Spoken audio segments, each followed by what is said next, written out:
Hello everyone. Greetings from Shri Saha Kelkar College Devgad. Myself Professor Rashmi Hirlekar. Welcome back to the session International Banking and Finance.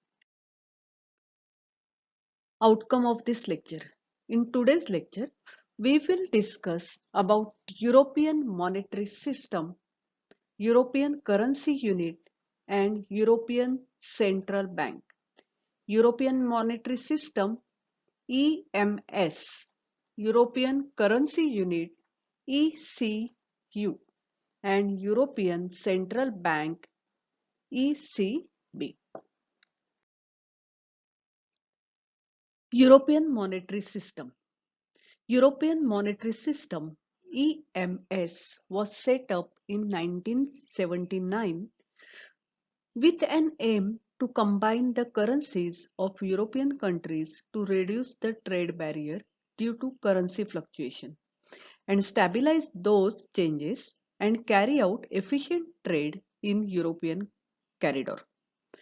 म्हणजे 1979 साली European monetary system ची स्थापना झाली. कशासाठी? तर European कंट्रीजच्या ज्या currencies आहेत त्या कंबाईन करण्यासाठी आणि युरोपियन कंट्रीज मधला कंट्रीच्या व्यापारांमधला ट्रेड बॅरियर्स कमी करण्यासाठी आणि करन्सी फ्लक्च्युएशन जे मोठ्या प्रमाणावर होत होतं ते थांबवण्यासाठी. विद्यार्थी मित्रांनो, आंतरराष्ट्रीय व्यापारात फिक्स एक्सचेंज रेट सिस्टम सगळीकडे वापरलं जात होतं. Gold standard, Bretton Woods system ही सगळी फिक्स एक्सचेंज रेट मेंटेन करण्यासाठी ब्रेटन वूड्स सिस्टम अस्तित्वात आलं होतं आणि गोल्ड बरोबर US डॉलर हा सगळीकडे स्वीकारला जात होता आंतरराष्ट्रीय व्यापारात. पण त्याच्यानंतर आपण collapse of Bretton Woods system पाहिलं. ब्रेटन वूड्स सिस्टम कोलॅप्स झाल्यानंतर जगातले सगळे देशांना म्हणजे त्यांचा एक्सचेंज रेट फिक्स ठेवणं कठीण जायला लागलं आणि साहजिकच काही देश फिक्स एक्सचेंज रेट सिस्टम कडून फ्लोटिंग एक्सचेंज रेट सिस्टम किंवा फ्लेक्झिबल एक्सचेंज रेट सिस्टम कडे वळायला लागले. पण युरोपातले हे जे देश होते आणि ब्रेटन वूड्स सिस्टम कोलॅप्स कधी झालं तर 1972 साली.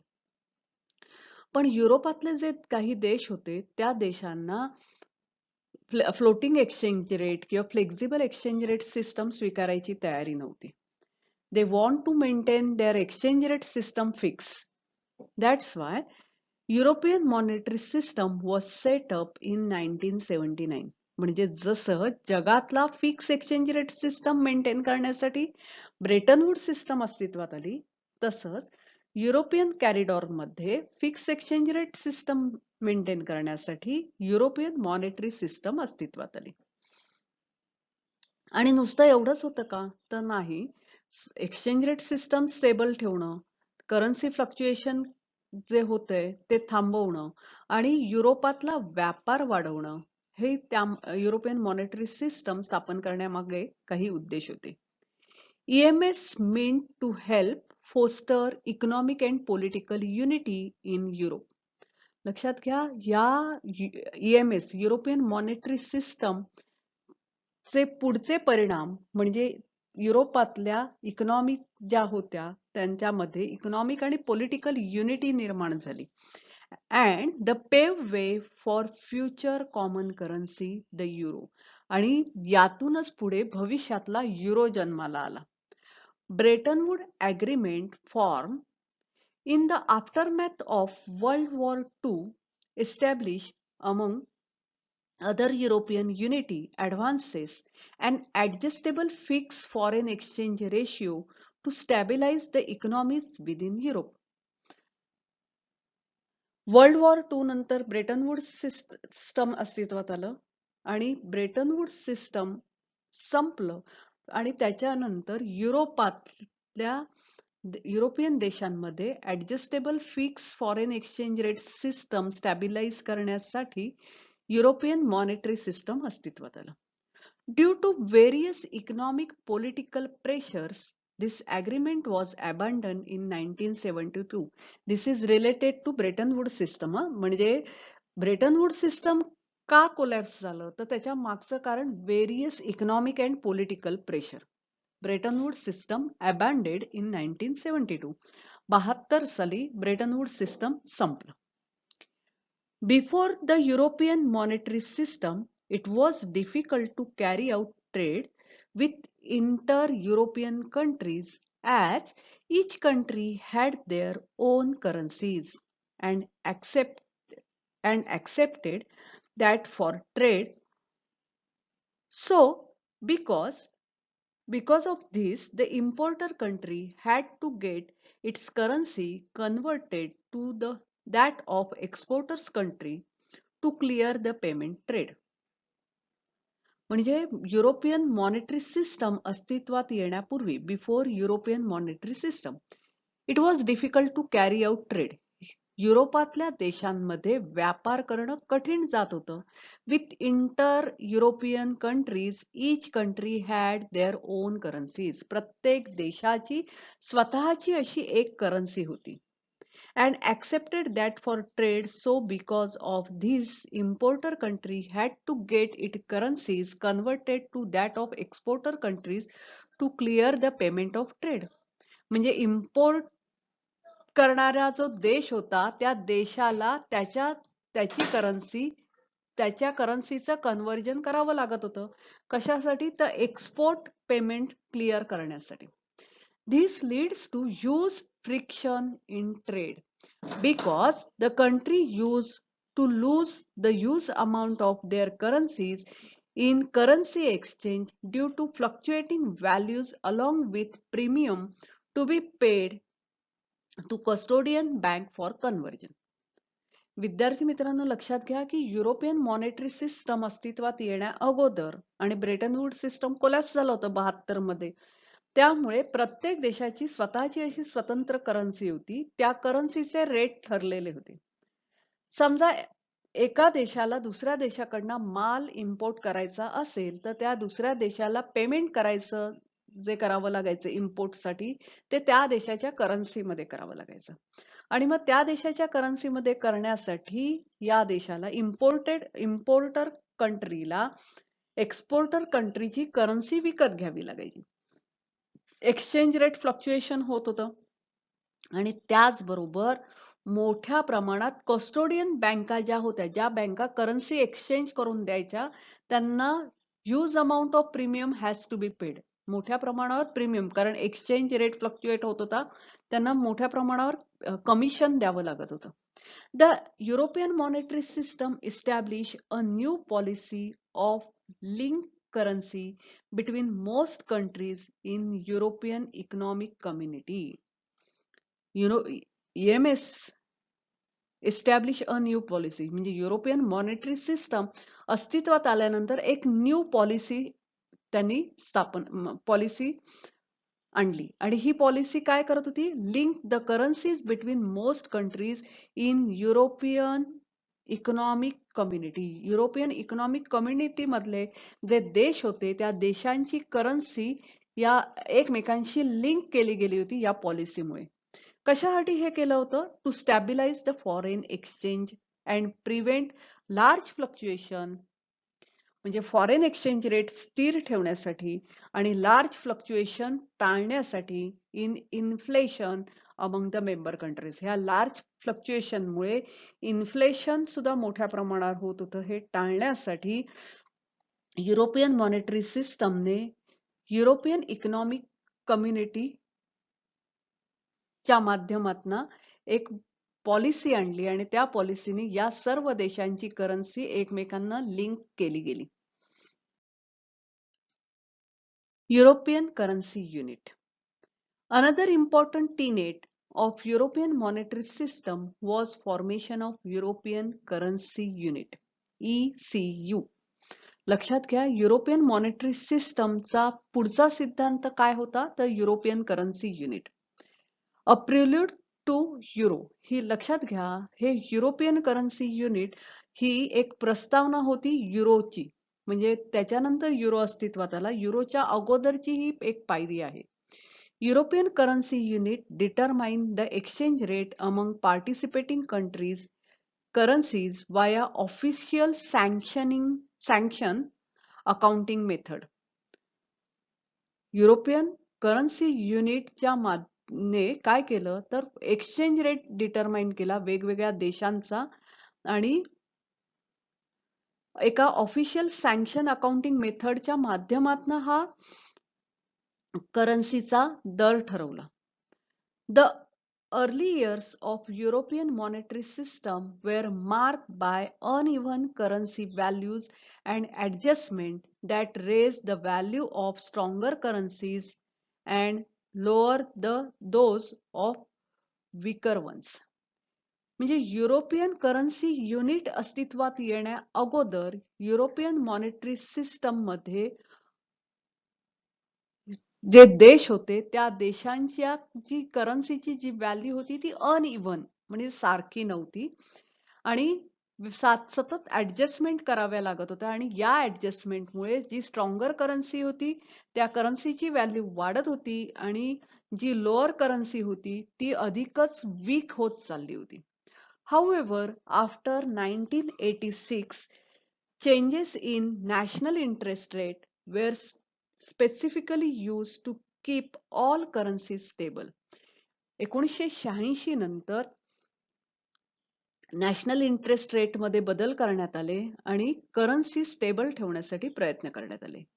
With the formation of European monetary system, the conversion becomes simple and European currency unit was used as reference for exchange rate and its rates were pegged with the currency unit and was allowed to fluctuate in the range. बघा त्याच्यानंतर काय झालं with formation of European monetary system म्हणजे युरोपची एक monetary system अस्तित्वात आली. Conversion become simple आणि त्यामुळे करन्सी कन्व्हर्जन सिम्पल झालं. European currency unit was use as reference for exchange rate म्हणजे युरोपियन करन्सी युनिट वापरायला लागले एक्सचेंज रेटसाठी and rates were peg with the currency unit आणि हे एक्सचेंज रेट हे करन्सी युनिटशी पेग केलेले होते and was allowed to fluctuate in range आणि त्याच्यानंतर फ्लक्च्युएशन जे होतं ते एक ठराविक रेंज पर्यंत परमिशन देण्यात आली होती. This is the movement of trade among the European countries आणि याच्यामुळे व्यापार वाढायला लागला युरोपियन कंट्रीज मध्ये.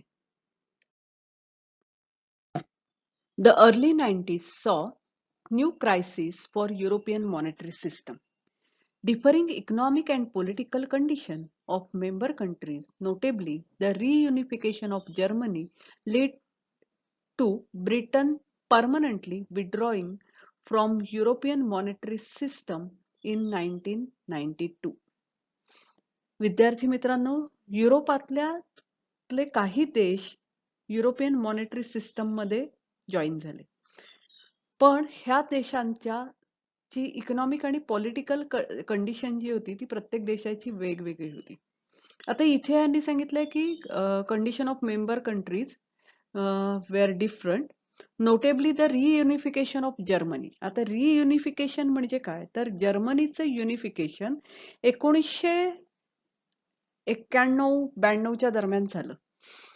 आता रियुनिफिकेशन हा काय प्रकार आहे कदाचित तुम्हाला माहित नसेल, पण विद्यार्थी मित्रांनो तुम्ही 10वीत असताना पहिलं महायुद्ध आणि दुसऱ्या महायुद्धाचा इतिहासात अभ्यास केला आहे.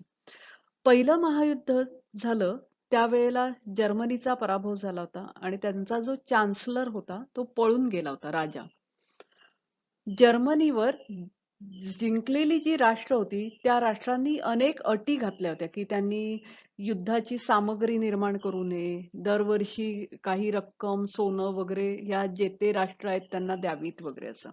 आणि ह्या ज्या अटी होत्या त्या इतक्या जाचक होत्या की त्याच्यातनं जर्मन पुन्हा कधीही उभं राहणं शक्य नव्हतं आणि त्यामुळे त्या जो असंतोष जर्मनीतल्या लोकांमध्ये निर्माण झाला आणि त्याच्यातनं दुसऱ्या महायुद्धाची बीज पेरली गेली.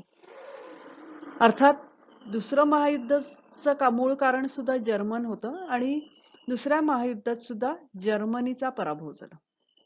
जर्मनीचा पराभव झाल्यानंतर दुसऱ्या महायुद्धानंतर 2 महासत्ता जन्माला आल्या आणि या 2 महासत्ता म्हणजे अमेरिका आणि रशिया होती. या दोन महासत्ता का महासत्ता म्हणून अस्तित्वात आल्या, तर मुळात अमेरिकेचं फार कमी नुकसान झालं. अमेरिकेने दुसऱ्या महायुद्धात जो भाग घेतला, तो ज्या वेळेला इंग्लंड रशिया जिंकणार आहे असं लक्षात आलं, त्यावेळेला त्यांच्या इंग्लंडच्या बाजूने भाग घेतला. त्यामुळे दुसरं महायुद्ध हे अमेरिकेच्या भूमीवर लढलंच गेलं नाही. त्यामुळे अमेरिकेचं खूप कमी नुकसान झालं. आणि दुसरा विषय असा होता की रशिया सुद्धा पहिल्यापासून दुसऱ्या महायुद्धात नव्हता. जर्मनीने रशियावर हल्ला केला आणि म्हणून रशियाही त्या युद्धात आलं. पण बाकीचे जे देश होते, फ्रान्स, पोलंड, इंग्लंड, इटली, हे सगळे देश अगोदरपासून या देशांमध्ये युद्ध चालू होतं आणि या देशांचं खूप नुकसान झालं. याच्यात इंग्लंडचंही खूप नुकसान झालंय. म्हणजे इंग्लंड ही त्याच्या अगोदर जी महासत्ता होती, कारण इंग्लंडच्या वसाहती होत्या, आफ्रिकेत होत्या, अमेरिकेत होत्या, नंतर अमेरिका स्वतंत्र झालंच आणि भारतात होत्या, आशियाई देशांमध्ये होत्या, भारतात सुद्धा वसाहती होत्या. या वसाहतींवरचं वर्चस्व इंग्लंडचं कमी झालं आणि त्यामुळे इंग्लंड पुरा खिळखिळा झाला. ज्या वेळेला दुसऱ्या महायुद्धात पुन्हा जर्मनचा पराभव झाल्यानंतर जर्मन पुन्हा उभं राहू नये यासाठी जर्मनीची विभागणी केली गेली आणि जर्मनची जी राजधानी होती बर्लिन, त्या बर्लिनमध्ये एक भिंत बांधण्यात आली आणि त्या भिंत बांधून पूर्व जर्मनी आणि पश्चिम जर्मनी असे जर्मनीचे दोन भाग करण्यात आले आणि पूर्व जर्मनी आणि पश्चिम जर्मनी याच्यावर अमेरिका आणि रशिया यांचं वर्चस्व होतं. साहजिकच ज्या भागावर अमेरिकेचं वर्चस्व होतं, तर अमेरिका ही कॅपिटलिस्ट इकॉनॉमी असल्यामुळे ज्या भागात अमेरिकेचं वर्चस्व होतं, तो जर्मनीचा भाग खूप डेव्हलप झाला. आणि रशिया ही कम्युनिस्ट इकॉनॉमी होती. तर रशिया म्हणजे जरी दुसऱ्या महायुद्धानंतर एक महासत्ता म्हणून अस्तित्वात आलेली होती, तरी सुद्धा हळूहळू तिचं वर्चस्व कमी, म्हणजे मुळात त्यांची प्रगती खुंटायला लागली त्या कम्युनिझममुळे. आणि त्यामुळे जी अवस्था रशिया सगळ्यात गरीब देश आहे, तीच अवस्था जर्मनीची सुद्धा झाली होती. म्हणजे ज्या भागावर ज्या जर्मनीच्या भागावर रशियाचं वर्चस्व होतं ते. म्हणजे असं त्या काळात म्हणायचे की जर विमान जर्मनीवरनं चाललं असेल, तर ज्या भागात अमेरिकेचं वर्चस्व आहे तिथे दिव्यांचा लखलखाट दिसतोय, दिवाळी असल्यासारखी दिसते, आणि ज्या भागात रशियाचं वर्चस्व आहे त्या भागात काळोख आहे, कारण तिथे गरिबी वगैरे सुरू झाली होती. अर्थात ही जी भिंत बांधली होती, त्या भिंत बांधल्यामुळे जर्मन जनता दोन भागात विभागली गेली होती आणि ही भिंत इतकी उंच, जसं आपण चायनाची बॉल म्हणतो तशी जर्मनची भिंत होती. या भागातल्या लोकांना त्या भागात जाता येत नव्हतं आणि त्याचा परिणाम म्हणजे काही असं सुद्धा झालं की एका कुटुंबातली काही माणसं पलीकडे राहिली, काही माणसं अलीकडे राहिली, असंही झालं. आणि मग त्या जर्मनीतल्या सर्व ही जी लोक होती, जनता होती, त्या जनतेने ठरवलं की नाही, आपल्याला ही भिंत काढून टाकायची आणि पुन्हा एकसंध जर्मनी म्हणून उभं राहायचंय. आणि ही भिंत अक्षरशः पाडली गेली आणि हे 1991 मध्ये झालं किंवा 92 मध्ये झालं. त्याला जर्मनी युनिफिकेशन असं म्हणतात. हे जर्मनीचे युनिफिकेशन झाल्यानंतर युरोपियन मॉनिटरी सिस्टम चा सदस्य असलेला इंग्लंड जो होता, ब्रिटन जो होता, तो बाजूला झाला. आणि म्हणजे Britain's withdrawal reflected and foreshadow their insistence in independent from continental Europe. ब्रिटनने युरोपियन मॉनिटरी सिस्टम मधनं आपलं अस्तित्व काढून घेतलं आणि स्वतंत्र झाला, later refusing to join eurozone along with Sweden and Denmark. आणि त्यामुळे साहजिकच आहे की इंग्लंडची किंवा ब्रिटनची करन्सी युरो नाहीये युरोपात येत असूनही. म्हणजे ह्या ब्रिटनच्या मागोमाग स्वीडन, डेन्मार्क यांनी सुद्धा युरो झोन मध्ये जॉईन व्हायचं नाकारलं. Efforts put on to common currency and from greater economic alliance continue. आणि साहजिकच आहे, प्रयत्न केले गेले एक कॉमन करन्सी व्हावी आणि ह्या युरोपियन इकॉनॉमिक सिस्टम ची एक इकॉनॉमिक युती व्हावी. In 1993 most European economic countries member sign Maastricht Treaty. म्हणजे 93 मध्ये त्यांनी मॅस्ट्रिक्ट ट्रीटी साइन केली, इस्टॅब्लिशिंग युरोपियन युनियन, EU अस्तित्वात आलं. In 1994, EU created European Monetary Institution to transition to the European Central Bank, which came into being in 1998. बघा, 93 मध्ये European economic community त्यांनी एक मॅस्ट्रिक्ट ट्रीटी साइन केली आणि त्याच्यातनं युरोपियन युनियन अस्तित्वात आलं. त्याच्यानंतर 94 मध्ये European Union created European monetary institute, एक मॉनिटरी इन्स्टिट्यूट त्यांनी केली to transit to European central bank. European central bank अस्तित्वात आली पाहिजे यासाठी, which came into being, आणि ही बँक 1998 साली अस्तित्वात आली. म्हणजे अशा प्रकारे युरोपियन मॉनिटरी सिस्टमचा प्रवास 1979 पासून 1998 पर्यंतचा आहे, युरोपियन सेंट्रल बँक अस्तित्वात येईपर्यंत. The primary responsibility of European central bank was to institute a single monetary policy and interest rate and working with national central bank including common euro currency. म्हणजे ह्या European central बँकेची responsibility काय होती, तर एक single monetary policy अस्तित्वात आणणं, interest rate single असायला हवा या देशांमध्ये, त्याच्यानंतर working with national central bank, प्रत्येक देशाच्या सेंट्रल बँकेबरोबर काम करणं, including common euro currency, euro currency एक कॉमन करन्सी अस्तित्वात आणणं, हे सगळं युरोपियन सेंट्रल बँकेच्या माध्यमातून झालं. Like a typical central bank, European central bank is responsible for controlling inflation. However, unlike most central bank, it was not charged with boosting employment rate or functioning as a lender to the government during financial difficulty.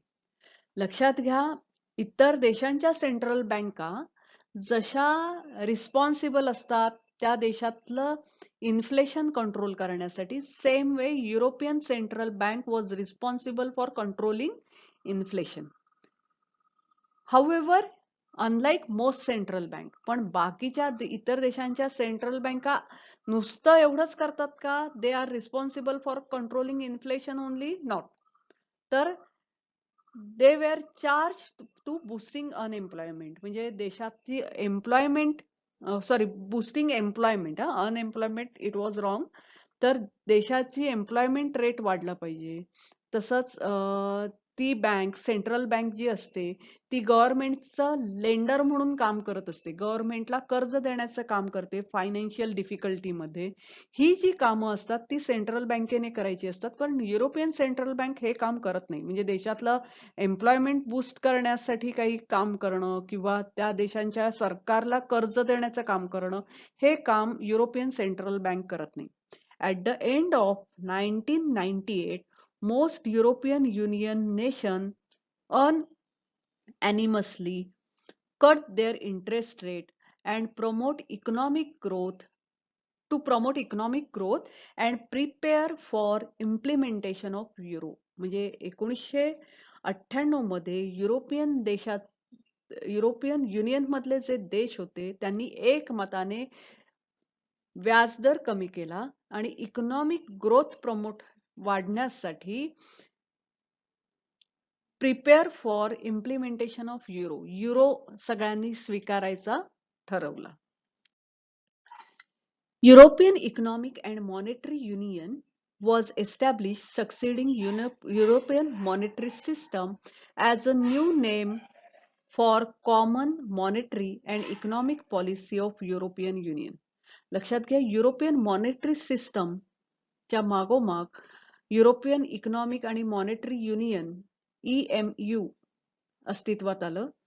कशासाठी? For common monetary आणि economic policy of European union. European युनियनच्या common economic policy आणि monetary पॉलिसीसाठी European monetary union अस्तित्वात आली.